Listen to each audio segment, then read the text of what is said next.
बिस्मिल्लाहिर्रहमानिर्रहीम। अस्सलाम वालेकुम स्टूडेंट्स, कैसे हैं आप सब? उम्मीद करती हूँ आप सब बिल्कुल खैरियत से होंगे।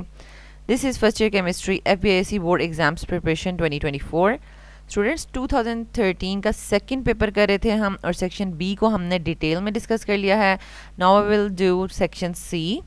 साथ साथ जो आपको टिप्स एंड ट्रिक्स बताती जा रही हूँ उसको आपने बहुत अच्छे से नोट डाउन करना है, ताकि जब आपका फाइनल एग्ज़ाम्स में आप पेपर कर रहे हों तो आपको तमाम टिप्स एंड ट्रिक्स जो हैं वो याद हों और आपके फुल मार्क्स आएँ। तो स्टूडेंट स्टार्ट करते हैं। Question number 3A, calculate the mass of a chlorine gas evolved when 61.3 gram 90% by mass of a sample KMnO4 is allowed to react with 275 centimeter cube of HCl solution by mass with density 1.14 grams per cm cube। तो students ये भी एक स्टोकियो का numerical है, इसको हम ये नहीं कहेंगे कि ये रिपीट हो रहा है, क्योंकि हमने ऑलरेडी 2013 में स्टोकियो के न्यूमेरिकल्स कर लिए हैं, ठीक है। लेकिन इसको हम रिपीट इसलिए नहीं कहेंगे क्योंकि इसमें डाटा जो है वो थोड़ा डिफरेंट दिया गया है, ठीक है। जैसे आपके चैप्टर 10 में डाटा दिया जाता है परसेंटेज में, ठीक है, परसेंटेज बाय मास या डेंसिटी दी जाती है और परसेंटेज दी जाती है, ठीक है, उस तरह से डाटा दिया गया। तो इस तरह का जो क्वेश्चन है वो जो फेडरल बोर्ड की तरफ से मॉडल पेपर्स दिए गए थे 2022 में, उनमें थर्ड मॉडल पेपर में सेम ऐसा ही क्वेश्चन जो है वो आया था। इट मींस कि इस तरह के क्वेश्चंस आपके पास आ सकते हैं कि स्टोकियो का न्यूमेरिकल हो और उसमें जो डाटा हो वो परसेंटेज वगैरह में दिया जाए, और आपने उसमें से डाटा पहले एक्सट्रैक्ट करना है और देन अकॉर्डिंग टू स्टोकियोमेट्रिक कैलकुलेशंस उसको सॉल्व करना है, ठीक है। तो इसको स्टार्ट करते हैं स्टूडेंट्स। इसके साथ आपको जो है वो इक्वेशन ऑलरेडी दी गई है, ठीक है, बैलेंस्ड इक्वेशन। और इसमें देखिए हमारे पास KMnO4 का डाटा और HCl का डाटा दिया गया है, ठीक है, लेकिन इसका परसेंटेज में दिया है। तो हमने उसमें से पहले मास ऑफ KMnO4 और mass of HCl find out करना है, ठीक है, दोनों का मास फाइंड आउट करना है, ठीक है। उससे फिर हमने उनके मोल्स फाइंड आउट करने हैं, ठीक है, और मोल्स फाइंड आउट करने के बाद हमने क्लोरीन के साथ दोनों का बारी बारी कंपैरिजन करना है, ठीक है। और जो क्लोरीन के लेस नंबर ऑफ मोल्स बना रहा होगा वो लिमिटिंग रिएक्टेंट होगा, और उसी से हमें पता चलेगा कि कितना मास ऑफ क्लोरीन बन रहा है, जो कि हम स्टोकियोमेट्रिक कैलकुलेशंस में करते हैं, ठीक है। तो अब हम स्टार्ट करते हैं। मास ऑफ KMnO4 जो है वो बेसिकली हम कैसे फाइंड आउट करेंगे, 90% बाय मास है, ठीक है। 90% बाय मास का मतलब है कि हमने 90 को डिवाइडेड बाय करना है 100, ठीक है। 90% का मतलब होता है 90 डिवाइड बाय 100 मल्टीप्लाई बाय जो इसका मास आपको गिवन है 61.3, ठीक है, उसके साथ आप उसको मल्टीप्लाई करेंगे और आपके पास आ जाएगा 55.17 ग्राम, ठीक है। तो बेसिकली ये असल में KMnO4 का मास है। तो इसके बाद आपने इसका मोलर मास फाइंड आउट कर लेना है। पोटेशियम 39 है, मैग्नीज 55 और ऑक्सीजन जो है वो एक 16 होता है, और 4 के साथ उसको मल्टीप्लाई करेंगे तो 158 आ जाएगा, और इसके मोल्स फाइंड आउट कर लेंगे आप, ठीक है। तो ये 0.35 मोल्स आ गए। सेम इसी तरीके से हम अब फाइंड आउट करेंगे मास ऑफ HCl। तो तो इसमें हमें जो है mass of HCl find out करना है, 27% बाय मास है, ठीक है। तो अब इसका डायरेक्टली मास तो गिवन ही नहीं है, इसका हमें क्या क्या गिवन है, डेंसिटी और वॉल्यूम, यानी मास इक्वल्स टू डेंसिटी पर वॉल्यूम, और sorry density is equals to mass पर वॉल्यूम, और मास फाइंड आउट करना है तो डेंसिटी और वॉल्यूम को मल्टीप्लाई करना होगा, ठीक है। तो वो आप अलग से भी फाइंड आउट कर सकते हैं, और मैंने यहाँ पर डायरेक्टली किया है। कैसे कि 27% है तो परसेंट में हमने लगा दिया 27 डिवाइड बाय 100, ठीक है। और बाय मास मतलब जो इसका मास होगा उसके साथ हमने इसको मल्टीप्लाई करना है, लेकिन मास तो गिवन ही नहीं है, तो हमने फिर नेक्स्ट स्टेप में लिखना है कि मास हम कैसे फाइंड आउट करेंगे, जो डेंसिटी दी हुई है और जो वॉल्यूम उसको मल्टीप्लाई करके हम मास निकाल लेंगे, ठीक है। तो बाकी 27% को उसी तरह 27 डिवाइड बाय 100 ही लिखना है, ठीक है। तो ये देखिए हमारे पास जो यूनिट्स हैं वो भी मैंने लिखी हैं, ग्राम्स पर CM क्यूब और CM क्यूब। CM क्यूब से कट जाएगा, क्योंकि देखें ग्राम्स पर CM क्यूब ऐसे लिखा हुआ है और CM क्यूब ऐसे लिखा हुआ है, ठीक है। ये आपस में इस तरह से कट जाएंगे और ग्राम्स में मास आ जाएगा, जिसको हम 27 डिवाइड बाय 100 से मल्टीप्लाई करेंगे तो 84.64 ग्राम्स आ जाएगा। तो ये प्रॉपरली आपने mass of HCl find out कर लिया है। इसके बाद आप HCl का मोलर मास फाइंड आउट कर लें, और फिर आप moles of HCl find out कर लें, ठीक है, जो आपके पास 2.32 मोल्स आए। अब हमने क्या करना है, कंपैरिजन, ठीक है।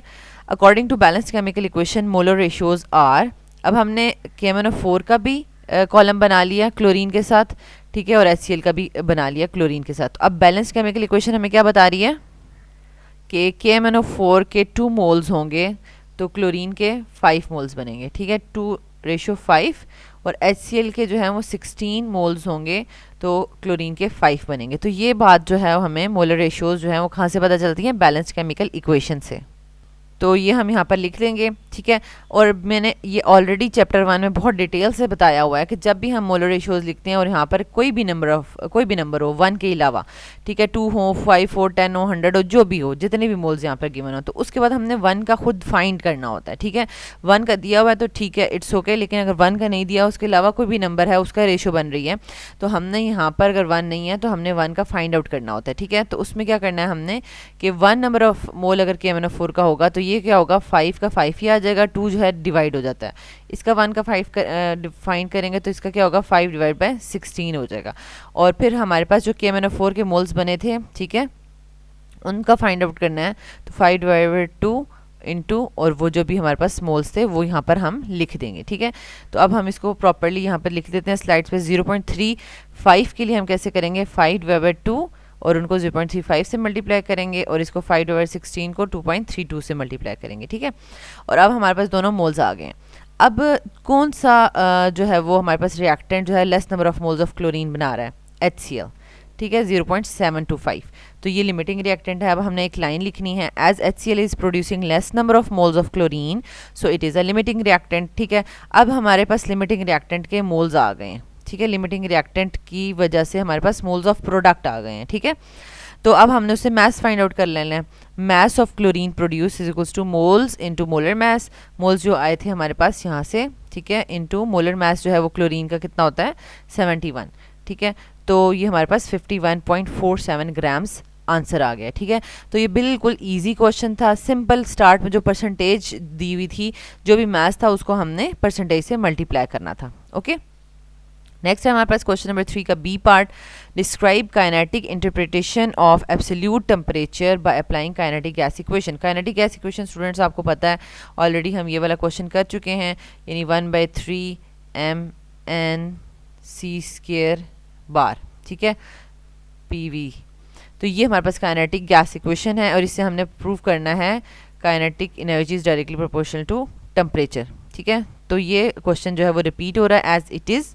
देखें, जो बिल्कुल एज इट इज़ रिपीट हो रहा है ना, तो उसको मैं बता रही हूँ कि बिल्कुल एज इट इज़ ही उठा के दे दिया गया। 2013 का फर्स्ट पेपर में क्वेश्चन नंबर 3 का बी पार्ट था, ठीक है। और जो थोड़ी चेंज के साथ आएगा उसको हम कलर जो है वो पर्पल कर लेंगे और उसको हम सॉल्व भी करेंगे। नेक्स्ट है क्वेश्चन नंबर 4 का A part, what is metallic bond. Metallic bond क्या होता है, explain its formation by electron gas theory. बहुत ही सिंपल और इजी और मजे का क्वेश्चन है और देखिए आपके फुल मार्क्स आ जाएंगे। मेटालिक बॉन्ड क्या होता है, metallic bond is a type of bonding that arises from electrostatic force of attraction, ठीक है। This is the important thing कि ये आपके पास इलेक्ट्रोस्टैटिक फोर्स ऑफ अट्रैक्शन की वजह से ये बॉन्ड बनता है between electrons and positively charged metal ions, ठीक है। यानी एक मेटल, आपके पास एक मेटल एटम है, उसका जो है वो न्यूक्लियस है वो पॉजिटिव है और इसके बीच में इलेक्ट्रॉन्स घूम रहे हैं, और साथ दूसरा मेटल का एटम है, ठीक है, इसका पॉजिटिव और इसके इलेक्ट्रॉन्स, तो इसका नेगेटिव इसके पॉजिटिव को अट्रैक्ट कर रहा है, इसका नेगेटिव अगले के पॉजिटिव नेगेटिव यानी इलेक्ट्रॉन्स को अट्रैक्ट कर रहा है। तो ये यानी इनके दरम्यान में जो फोर्स ऑफ अट्रैक्शंस हैं पॉजिटिव और नेगेटिव चार्जेस के दरमियान में, उससे जो बॉन्ड बनता है मेटल एटम्स का, तो उसको हम कहते हैं ये मेटालिक बॉन्ड है, ठीक है। सिंपल है, metallic bond is a type of bonding that arises from electrostatic force of attraction. इसको मैंने हाईलाइट भी कर दिया है, electrostatic force of attraction between electrons and positively charged metal ions, ठीक है। ये तो सिंपल आपने 1 मार्क्स की इसकी डेफिनेशन कर दी। अब इलेक्ट्रॉन सी थ्योरी क्या होती है या इलेक्ट्रॉन गैस थ्योरी क्या होती है, ठीक है। In metallic solids the positively charged portion of metallic atom is surrounded by atmosphere of free electrons। यानी असल में वो कहते हैं कि जो मेटल एटम्स है ना, वो इस तरह से पॉजिटिव जो है न्यूक्लियाई, उनको सराउंड किया होता है। पॉजिटिवली चार्ज पोर्शन है ना, ये मेटल एटम है आपके पास, उसमें पॉजिटिवली चार्ज पोर्शन है, उसको किसने सराउंड किया होता है, by atmosphere of free electrons. यानी जो लास्ट फ्री इलेक्ट्रॉन्स हैं वो इधर उधर घूम रहे होते हैं, ठीक है, उसको इन सब ने सराउंड किया होता है, ठीक है, ऐसे। तो that is positively charge portion of metallic atom is surrounded by atmosphere of free electrons, this is called electron sea और इलेक्ट्रॉन गैस, ठीक है। जैसे गैस के पार्टिकल्स इधर उधर फ्रीली मूव करते हैं ना जहाँ जहाँ उनको स्पेस मिलती है, तो बिल्कुल इसी तरह गैस के पार्टिकल्स की तरह इलेक्ट्रॉन भी मूव करते हैं, तो इसलिए उसको हम कहते हैं कि इलेक्ट्रॉन का सी है, ठीक है। सी जैसे सी में पानी इधर उधर मूव कर रहा होता है, इसी तरह यहाँ पर भी इलेक्ट्रॉन्स मूव कर रहे हैं, तो इनको हम this is called electron sea और इलेक्ट्रॉन गैस, ठीक है। तो अब हमारे पास देखें, आपके माइंड में आएगा कि देखें एक मेटल एटम का जो पॉजिटिव है वो दूसरे मेटल एटम के नेगेटिव को अट्रैक्ट तो कर रहा है, ठीक है, लेकिन एक मेटल एटम दूसरे मेटल एटम के पॉजिटिव को रिपेल भी तो कर सकता है, ठीक है। तो अब हम यहाँ पर इन फोर्सेस को जो है वो क्लियर करने लगे हैं कि ये कौन कौन सी फोर्सेस हैं जिनकी वजह से ये मेटालिक बॉन्ड बन रहा है, ठीक है। ये बहुत इंपॉर्टेंट पॉइंट है, अगर ये आप नहीं लिखेंगे, मिस करेंगे तो आपके मार्क्स नहीं आएंगे। 2 types of forces are responsible for metallic bonding, ठीक है। एक क्या है, attractive forces between electrons and positive ions, और दूसरा है repulsive forces between positively charged nuclei, ठीक है। अब क्या है कि जो इलेक्ट्रॉन्स हैं, ठीक है, अगर वो दरमियान से यानी मूव करते करते दरमियान से हट गए हैं, तो ये जो पॉजिटिव पार्टिकल्स हैं ये एक दूसरे को क्या करेंगे, रिपेल करेंगे, ठीक है। तो अब क्या होता है कि ये लेकिन फिर भी ये एग्जिस्ट कर रहा है मेटालिक बॉन्ड, क्यों? क्योंकि these forces are equal and opposite, so metallic solids are neutral as a whole, ठीक है। अब वो कह रहे हैं कि रिपल्सिव फोर्सेस भी होती हैं और अट्रैक्टिव फोर्सेस भी होती हैं। अब ऐसा नहीं, अगर रिपल्सिव फोर्सेस बहुत ज़्यादा होंगी तो मेटल एटम्स एक दूसरे से दूर चले जाएंगे और बॉन्ड बनेगा ही नहीं। तो और अट्रैक्टिव फोर्सेस और रिपल्सिव फोर्सेस वो कहते हैं दोनों होती हैं, इक्वल और ऑपोजिट होती हैं, that's why metallic solids exist करते हैं और वो न्यूट्रल होते हैं एज अ होल, ठीक है। तो नेक्स्ट हमारे पास आ जाता है क्वेश्चन नंबर 4 का सी पार्ट।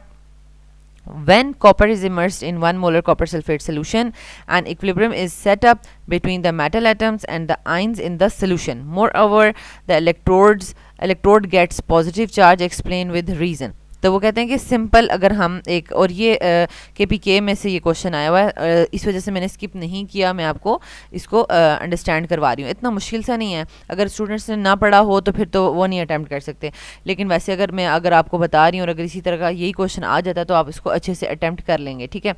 तो बेसिकली कहा गया कि यानी आपके पास कॉपर का ही इलेक्ट्रोड था और उसको आपने डिप किया हुआ है कॉपर सल्फेट सोल्यूशन में, यानी यहाँ पर कॉपर के आइंस और सल्फेट के आइंस प्रेजेंट हैं, ठीक है। तो क्या होता है कि वो कह रहे हैं N equilibrium is set up between metal atoms and ions, यानी ये जो आइंस हैं सोल्यूशन में और ये जो मेटल एटम है, ठीक है, इनके दरमियान में एक इक्विलिब्रियम आ जाता है, ठीक है। इक्विलिब्रियम स्टैब्लिश हो जाता है और ये जो इलेक्ट्रोड है इसके ऊपर पॉजिटिव साइन आ जाएगा, ठीक है। इलेक्ट्रोड गेट्स पॉजिटिव चार्ज, ये आपने बताना है कि कैसे हुआ, ठीक है। तो इसको हमने स्टेप बाय स्टेप जो है हम देखते हैं कितने पॉइंट्स में हम इसको करते हैं। Since copper is less active metal, so when the copper metal comes in contact with copper sulfate solution, ठीक है, तो copper ions present in the solution accept electrons from the metal rod, ठीक है। यानी आपने यहाँ पर इसको मेटल को रखा हुआ है, ठीक है, ये कॉपर की मेटल है, मतलब इलेक्ट्रोड है, और इसको आपने ये कॉपर सल्फेट सोल्यूशन में डिप किया, तो जो कॉपर के आइंस हैं यहाँ पर, ठीक है। तो अच्छा, अब लेस एक्टिव मेटल का क्या मतलब है? लेस एक्टिव मेटल का मतलब है जो बहुत एक्टिव मेटल्स होती हैं ना, जैसे ही अगर हम आपको सिंपल कहें कि भाई आप मेटल की ज़रा हमें बता दें डेफिनेशन क्या है, तो आप जल्दी से एक प्रॉपर्टी बता दोगे कि जो इजीली इलेक्ट्रॉन लॉस कर सकती हैं वो बहुत अच्छी मेटल्स होती हैं, ठीक है।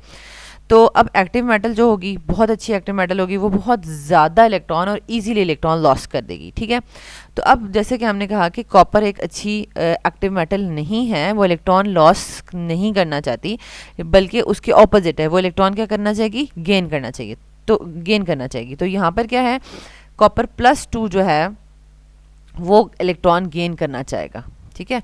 तो वो क्या करेगा, जब हम कॉपर मेटल को इसमें डिप करते हैं तो जो कॉपर आइंस प्रेजेंट हैं सोल्यूशन में वो एक्सेप्ट करते हैं इलेक्ट्रॉन्स फ्रॉम मेटल रॉड से इलेक्ट्रॉन्स एक्सेप्ट करते हैं, ठीक है, और उसके ऊपर डिपॉजिट होना शुरू हो जाते हैं, ठीक है।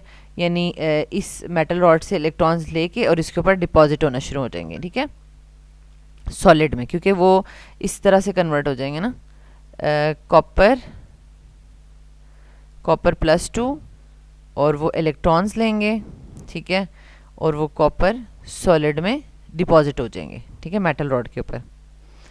अच्छा, फिर क्या होगा, hence copper rod becomes positively charged. अब कॉपर रॉड में से इलेक्ट्रॉन निकली जा रहे हैं, क्योंकि जैसे ही कॉपर का आइन कॉपर रॉड के पास आता है वो उससे इलेक्ट्रॉन ले लेता है और उसके ऊपर जो है वो यानी कॉपर मेटल की फॉर्म में उसके ऊपर डिपॉजिट हो जाता है। लेकिन कॉपर जो रॉड है उसके तो इलेक्ट्रॉन्स चले गए, तो इसका मतलब है कि उसके ऊपर क्या साइन आ जाएगा, पॉजिटिव चार्ज आ जाएगा, ठीक है, पॉजिटिव साइन आ जाएगा।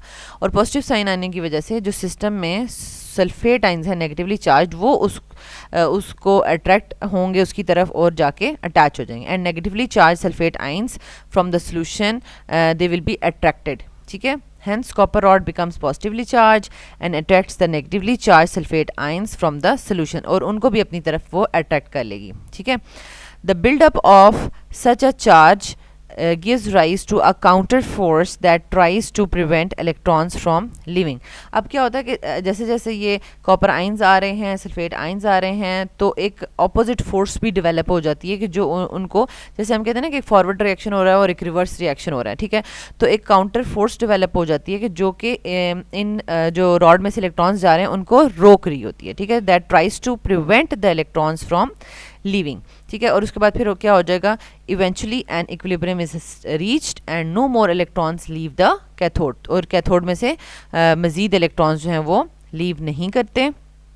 The net transfer of electrons from the cathode to the electrolyte solution results in the potential difference of 0.34 volts between them।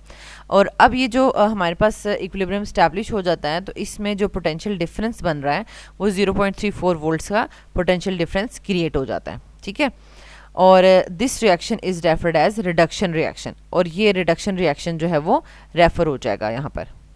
तो ये सिंपल था, आपके पास 6 पॉइंट्स हैं, ठीक है। यानी आपने स्टार्ट में बताया कि कॉपर को जब हम डिप करेंगे तो कॉपर आइंस आएंगे, ठीक है, कॉपर रॉड के पास, और उससे इलेक्ट्रॉन्स एक्सेप्ट करेंगे और जो है वो उसके ऊपर as a copper metal deposit हो जाएंगे, ठीक है। और फिर कॉपर रॉड पॉजिटिवली चार्ज हो जाएगी और नेगेटिवली चार्ज सल्फेट आइंस को अपनी तरफ अट्रैक्ट करेगी, और जिसकी वजह से एक काउंटर फोर्स या ऑपोजिट फोर्स आप कह सकते हैं वो डेवलप होगी, that prevent the electrons from leaving, ठीक है। 3 पॉइंट्स ये हो गए। और उसके बाद जब इक्विलिब्रियम स्टैब्लिश हो जाएगा तो मज़ीद इलेक्ट्रॉन्स जो हैं वो कॉपर या कैथोड को लीव नहीं करेंगे, कॉपर रॉड को लीव नहीं करेंगे, और जो net transfer of electron from cathode to the electrolyte solution जो है वो हमने कितना नोट किया, पोटेंशियल डिफरेंस की फॉर्म में 0.34 वोल्ट्स जो है वो रिकॉर्ड हुआ है, ठीक है। This reaction is referred as reduction reaction. तो बस ये 6 पॉइंट्स में आपने इसको कंप्लीट कर देना है, ठीक है, सिंपल से।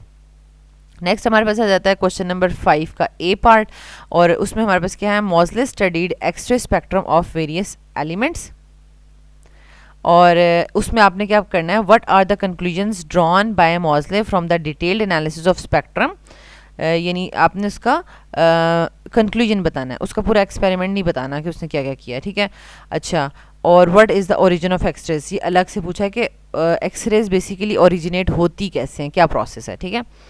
अच्छा, कंक्लूजन्स ऑफ एक्सरेज में आपने क्या लिखना है, यानी इसकी 3 कंक्लूजन्स थी I think. The emitted rays are classified into 2 groups, ठीक है। एक ग्रुप शॉर्टर वेवलेंथ का था जिसको हम के सीरीज़ कहते हैं, और एक ग्रुप जो है वो लॉन्गर वेवलेंथ का था जिसको हम एल सीरीज़ कहते हैं। सेकंड कंक्लूजन क्या है, wavelength of emitted X rays decreases with increase in atomic number of target material, means कि अगर आप टारगेट मटेरियल जो है वो बहुत हाई एटॉमिक नंबर का लेंगे, ठीक है, यानी जिसमें आपके पास बहुत ज़्यादा इस तरह करके शेल्स होंगे, ठीक है, तो आपके पास जो एक्सरेज प्रोड्यूस होंगी वो बहुत शॉर्टर वेवलेंथ की होंगी, ठीक है। Wavelength emitted X rays decreases with the increase in atomic number, यानी अब बहुत छोटी वेवलेंथ वाली एक्सरेज रिलीज होंगी, इसका मतलब है smaller wavelength and high energy, ठीक है।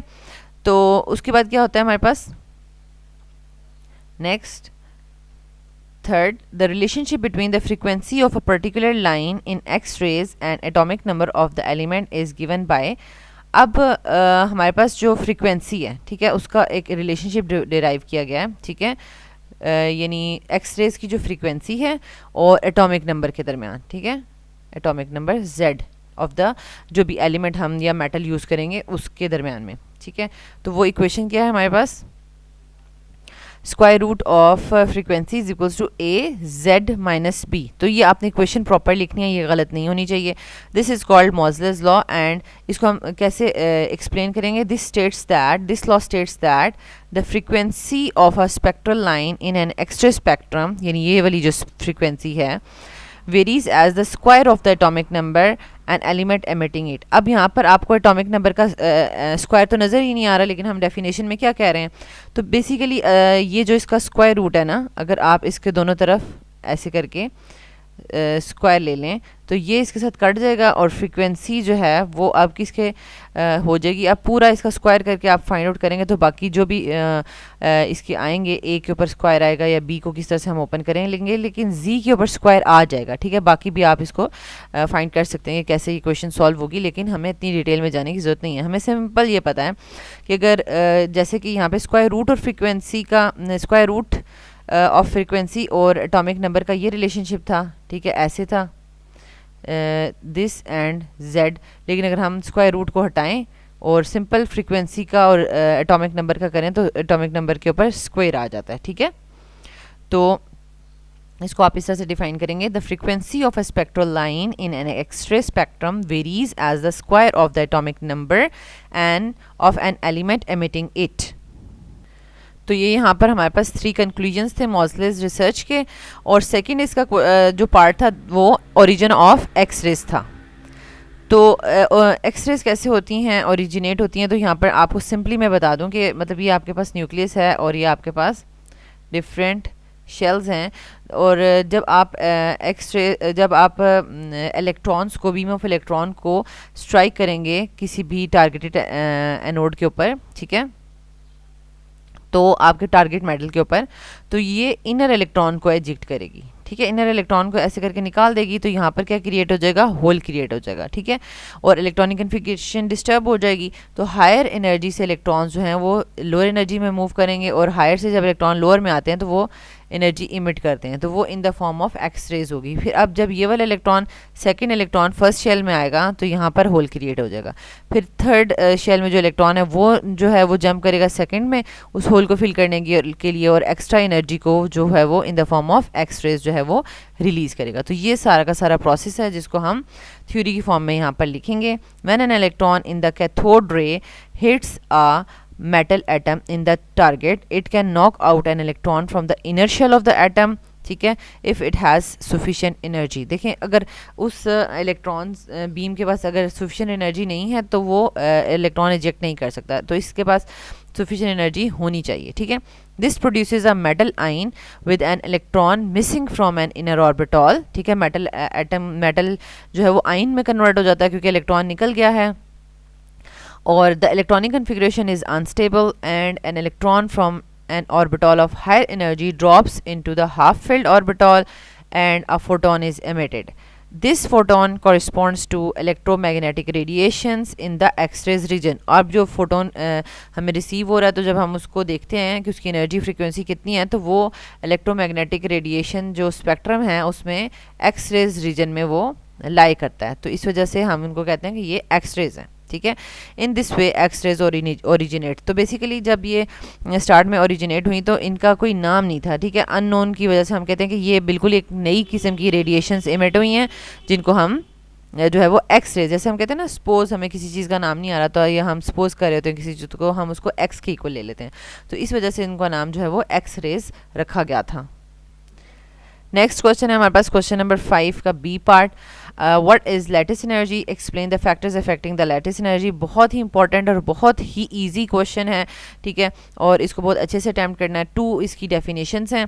Lattice energy can be defined in 2 ways on the basis of chemical reactions which में बी एक्सोथर्मिक और एंडोथर्मिक। ठीक है, पहली डेफिनेशन देखें क्या लिखी हुई है, द अमाउंट ऑफ हीट और एनर्जी रिलीज्ड, यानी ये अब एक्सोथर्मिक के लिहाज से बता रहे हैं। ठीक है, द अमाउंट ऑफ एनर्जी और the heat released when gaseous ions of opposite charges combine to give 1 mole of crystalline ionic compound is called lattice energy। यानी अब इसकी आप डेफिनेशन देख लें एग्जाम्पल, तो इसमें हमने गैशियस आइंस लिए हैं। ठीक है, गैशियस आइंस और उनके चार्जेस भी ऑपोजिट होने चाहिए ताकि वो आपस में इलेक्ट्रोस्टैटिक फोर्स ऑफ अट्रैक्शन से कंबाइन करें और 1 mole of crystalline ionic compound बनाए, देखें ये सॉलिड में कन्वर्ट हो गया, ठीक है। 1 mole of crystalline ionic compound जो बनाएंगे तो उसको हम कहेंगे कि जो इस दौरान एनर्जी रिलीज होगी उसको हम कहेंगे दैट इज़ लैटिस एनर्जी, ठीक है। तो अब ये NaCl का आपने याद कर लेना है कि इसमें जब NaCl अपने गैशियस आयन से बनता है तो -787 किलो जूल्स पर मोल एनर्जी रिलीज होती है। अब हम एंडोथर्मिक के लिहाज से देख लेते हैं। The amount of energy required to break 1 mole of crystal lattice, अब ये उलट होगा, ठीक है। यानी एक 1 मोल क्रिस्टल लैटिस आप ले लेंगे, जैसे ये NaCl सॉलिड ले लेंगे, इसका 1 मोल, ठीक है, ये 1 मोल आपने लिया हुआ है। तो इसको ब्रेक करने के लिए किस में ब्रेक करना है हमने इसको, इसके गैशियस आइंस में ब्रेक करने के लिए जितनी एनर्जी जो है वो रिक्वायर होगी उसको हम कहेंगे लैटिस एनर्जी, ठीक है। तो अब ये देखें NaCl सॉलिड से गैशियस में जा रहा है और यहाँ पे आपको उसके चार्जेस भी नज़र आ रहे हैं। तो यहाँ पर हमने ये एंडोथर्मिक के लिहाज से है क्योंकि एनर्जी रिक्वायर है तो एनर्जी ऐड हो रही है, तो हमने इसको +787 किलो जूल्स पर मोल से शो किया है, ठीक है। ये दोनों इसकी डेफिनेशंस आपने लिखनी है, एक नहीं लिखनी, दोनों लिखनी है, ठीक है। अब factors affecting the lattice energy कौन कौन से हैं? साइज ऑफ द आइंस, ठीक है। Lattice energy decreases with the increase in the size of the ions. पहले तो आपने ट्रेंड बता दिया, ठीक है, वेदर वो कैटाइन है या एनाइन है, ठीक है। तो अगर क्या हो रहा है, लैटिस एनर्जी डिक्रीज करती है with the increase in size, यानी जैसे जैसे साइज बढ़ता जाएगा, ठीक है, यानी यहाँ से साइज स्मॉल से इंक्रीज कर रहा है, ठीक है, तो लैटिस एनर्जी डिक्रीज कर रही है, लैटिस एनर्जी क्या कर रही है, डिक्रीज कर रही है, ठीक है। क्योंकि अगर हम साइज बढ़ रहा है तो न्यूक्लियस की अट्रैक्शन इलेक्ट्रॉन्स के ऊपर कम है और बॉन्ड भी वीक बना हुआ है, ठीक है, वीक बॉन्ड बना हुआ है, और फिर वो वही बात है कि उसको आपने ब्रेक करना है अगर, तो वो ईजीली ब्रेक हो जाएगा, ठीक है। यानी NaCl है, ठीक है, अगर कोई और मेटल ले लें बिगर साइज वाली, ठीक है, क्लोरीन के साथ रुबीडियम ले लें, रुबीडियम और क्लोरीन का बॉन्ड बना लें, तो अब क्या होगा कि उसका साइज़ बड़ा होने की वजह से फोर्स ऑफ अट्रैक्शंस वीक हैं, वो टाइटली पैक्ड नहीं हुआ, ठीक है, तो वो इजीली टूट जाएगा, तो इसलिए लैटिस एनर्जी भी कम रिक्वायर होगी। ये सिंपल इसका जो है वो रीज़न है। क्या लिखा हुआ है, lattice energy decreases with the increase in size of the ions because the packing of oppositely charge ions become less and less tight, ठीक है। अब चार्ज ऑफ आइन कैसे डिपेंड करता है, lattice energy increases with the increasing ionic charge, क्योंकि आयनिक charge जितना जितना बढ़ेगा, ठीक है, उतना ही साइज ऑफ द आइन भी छोटा होता जाएगा, ठीक है। अगर एक कोई मेटल है उसने 1 इलेक्ट्रॉन लॉस किया तो उसका साइज इतना होगा, अगर उसने 2 इलेक्ट्रॉन्स लॉस कर लिए हैं, ठीक है, तो उसका साइज़ और छोटा हो जाएगा। तो जब साइज़ छोटा हो जाएगा तो वो टाइटली पैक हो जाएंगे आपस में आइंस, ठीक है, स्ट्रांगली बॉन्ड बना लेंगे, स्ट्रॉन्ग बॉन्ड बना लेंगे। तो चार्ज जितना जितना इंक्रीज़ करेगा तो ऑपोजिटली आइंस के दरमियान में उतनी ही फोर्स ऑफ अट्रैक्शन इंक्रीज़ करेंगी और लैटिस एनर्जी भी इंक्रीज़ कर जाएगी, ठीक है।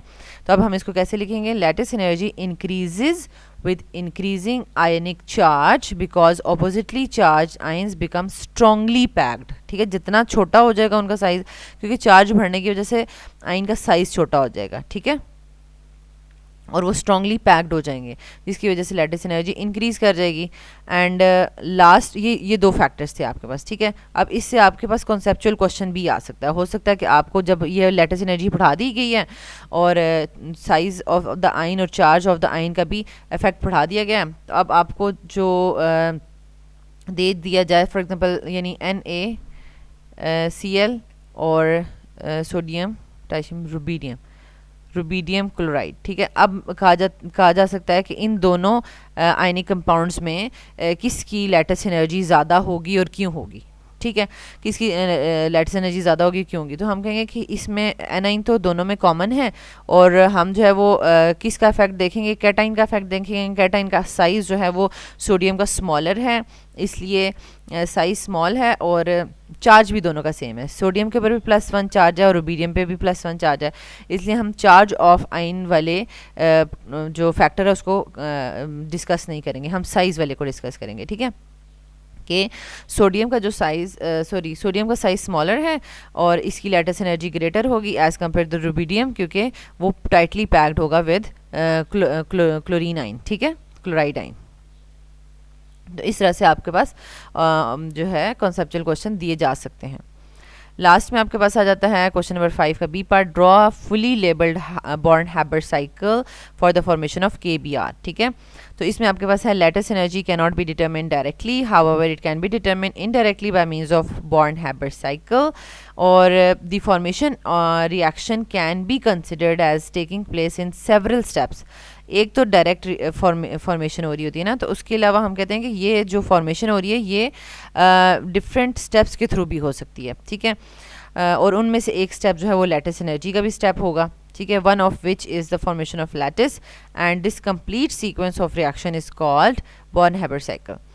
अब हमारे पास जैसे कि हम कह सकते हैं यहाँ पर हम अगर जैसे बॉर्न-हैबर साइकिल की हम ड्रॉ करते हैं डायग्राम, तो हम कहते हैं ये हीट ऑफ फॉर्मेशन है। ठीक है, फॉर्मेशन एक ही स्टेप में होती है, लेकिन अगर आपने डिफरेंट स्टेप्स में जाना है तो ऐसे करके 1 2 3 4 और 5 स्टेप्स में दोबारा आपके पास वही फॉर्मेशन हो जाएगी, यानी एक डायरेक्टली यहाँ से यहाँ पे बन गया और एक यहाँ से यहाँ पर बन गया। ठीक है, तो उनमें एक स्टेप जो है वो लैटिस एनर्जी का होता है, जिसमें आप इसको फाइंड आउट कर सकते हैं।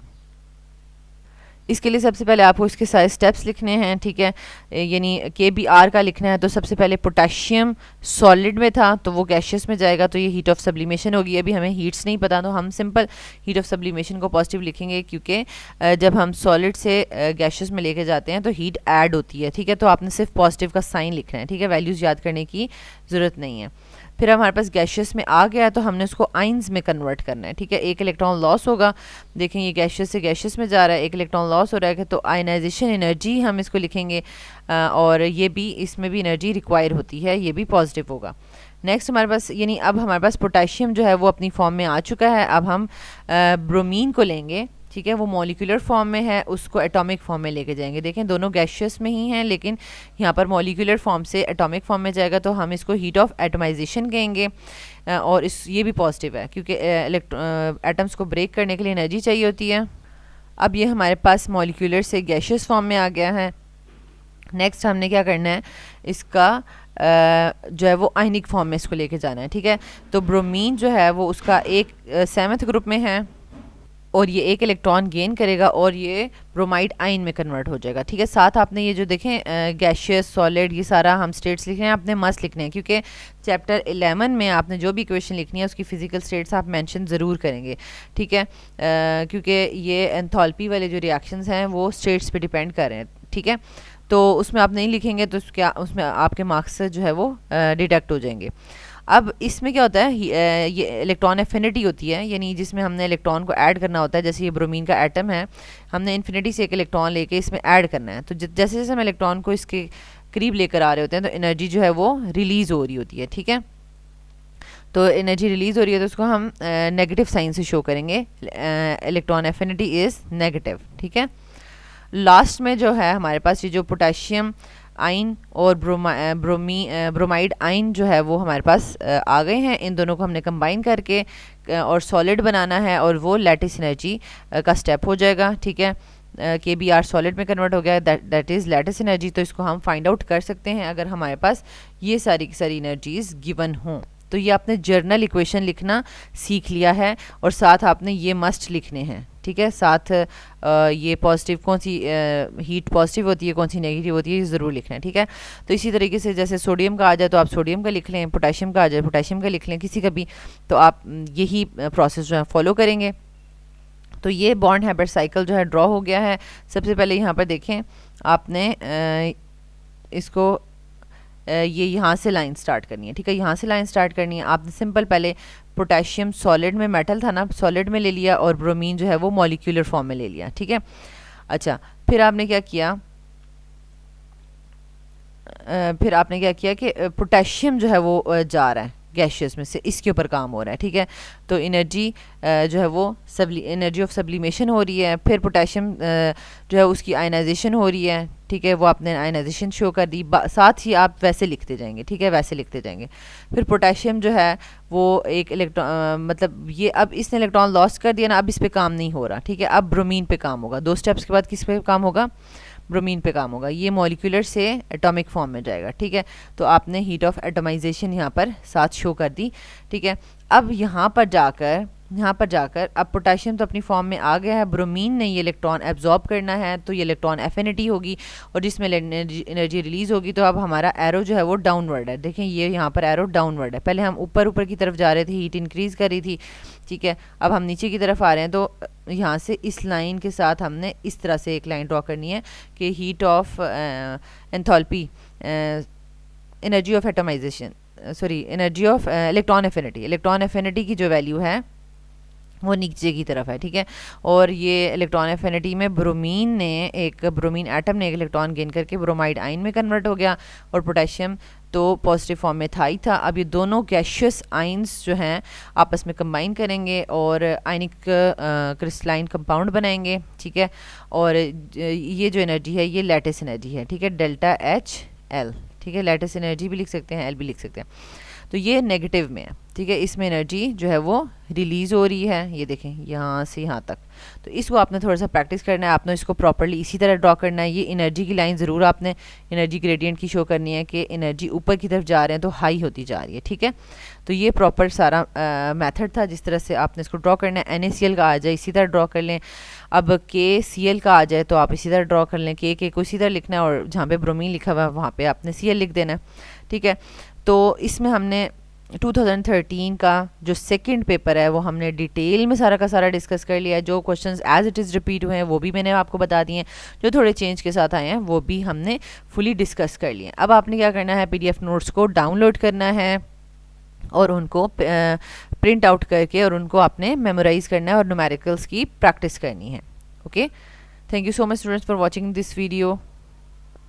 ओ सॉरी, लास्ट में क्वेश्चन रह गया था, क्वेश्चन नंबर 5 का C part, how does the catalyst affect the rate of reaction also describe by means of a graph. अच्छा, ये यानी रेट ऑफ रिएक्शन पे कैटलिस्ट का इफेक्ट बताना है, ठीक है। अ सब्सटेंस विच पहले तो आप कैटलिस्ट की डेफिनेशन लिख दें। A substance which accelerates chemical reaction but remains chemically unchanged eight the end of the reaction is called catalyst, ठीक है। ये इसकी डेफिनेशन हो जाएगी। Increasing the rate of chemical reaction by increasing temperature is not helpful sometimes. वो कहते हैं वैसे तो हमने जब रेट ऑफ रिएक्शन बढ़ाना हो तो हम भाई ये ज़्यादा ईजी समझते हैं कि भाई टेम्परेचर बढ़ा दो और जल्दी जल्दी इलेक्ट्रॉन्स के पास एवरेज काइनेटिक एनर्जी आ जाएगी, कोलिजन्स होंगी और जो है वो रिएक्शन फास्ट हो जाएगा। लेकिन कुछ ऐसे रिएक्शंस होते हैं जो हाई टेम्परेचर पे वो स्पीशीज़ उनकी स्टेबल नहीं होती, उनका ब्रेक डाउन हो जाता है, तो हमें टेम्परेचर इंक्रीज करना फेवरेबल नहीं होगा। तो उसमें फिर हमें किसकी हेल्प लेनी पड़ती है रेट ऑफ रिएक्शन फास्ट करने के लिए, कैटलिस्ट की, ठीक है। Increasing rate of a chemical reaction by increasing temperature is not helpful sometimes because at high temperatures many chemical species are not stable. So catalysts are used to lower the activation energy of rate determining step, providing new mechanism for the reaction. अब rate determining step की जो activation energy है तो उसको lower कर देंगे, कोई और मेथड या कोई और वे से जो है वो रिएक्शन करेंगे, ठीक है, जिसकी वजह से जो है रिएक्शन फास्ट भी हो जाएगा और कम टेम्परेचर पे भी हो जाएगा, ठीक है। यानी न्यू मैकेनिज्म प्रोवाइड करते हैं कैटलिस्ट, उनका मेन मकसद ये होता है। Another path for the reaction, a catalyst has no effect on the total thermodynamics और एंथैल्पी ऑफ अ रिएक्शन। अच्छा, टोटल हीट या टोटल एंथैल्पी पे उसका कोई फ़र्क नहीं पड़ता, ठीक है। अगर डिफरेंट पाथ से होकर एक रिएक्शन हो रहा है तो एट द एंड आपके पास टोटल एंथैल्पी ऑफ द जो रिएक्शन है वो सेम रहेगी, ठीक है। So catalyst can not be use for the reactions which are not favoured thermodynamically, means के थर्मोडायनेमिकली अगर कोई फेवरेबल रिएक्शन नहीं है, ठीक है, मीन्स के उसको आप यानी वो हीट एनर्जी के मतलब अगर आप उसकी हीट एनर्जी बढ़ा रहे हैं, कम कर रहे हैं, कुछ भी, तो वो रिएक्शन उस पर डिपेंड नहीं करता, हीट पे डिपेंड नहीं करता, ठीक है। जो थर्मोडायनेमिकली फेवरेबल नहीं होगा इसका मतलब है कि वो हीट की वजह से डिपेंडेंट नहीं होगा, ठीक है। तो ऐसे रिएक्शंस को कैटलिस्ट भी जो है वो आप कैटलिस्ट डाल भी दें तो वो कोई फ़र्क नहीं पड़ेगा, ठीक है, क्योंकि बेसिकली कैटलिस्ट का क्या काम था, वो एक्टिवेशन एनर्जी को कम कर रहा है, ठीक है, हीट एनर्जी जो रिक्वायर है रेट डिटर्मिनिंग स्टेप के लिए उसको कम कर रहा है। तो जब एक रिएक्शन इस चीज़ पे डिपेंड ही नहीं कर रहा, ठीक है, हीट पे, तो वो जो है वो कैटलिस्ट डालने से कोई फ़र्क नहीं पड़ने वाला, ठीक है। नेक्स्ट हमारे पास आ जाती है example, conversion of ozone by oxygen has high activation energy but chlorofluorocarbons compounds diffuse in the stratosphere, absorb ultraviolet radiations from sun and break carbon and chlorine bond and produce chlorine atoms. अब basically जो chlorofluorocarbons है ना, वो हम कहते हैं कि जाते हैं स्ट्रेटोस्फीयर में, वहाँ से अल्ट्रावायलेट रेडिएशंस एब्जॉर्ब करके ना, यानी क्लोरोफ्लोरोकार्बन्स में क्या होता है, क्लोरीन भी अटैच होता है, फ्लोरीन भी अटैच होता है, ठीक है, इस तरीके से। तो वो ये कार्बन क्लोरीन बॉन्ड्स ब्रेक करके ना तो क्लोरीन के एटम्स बना देते हैं।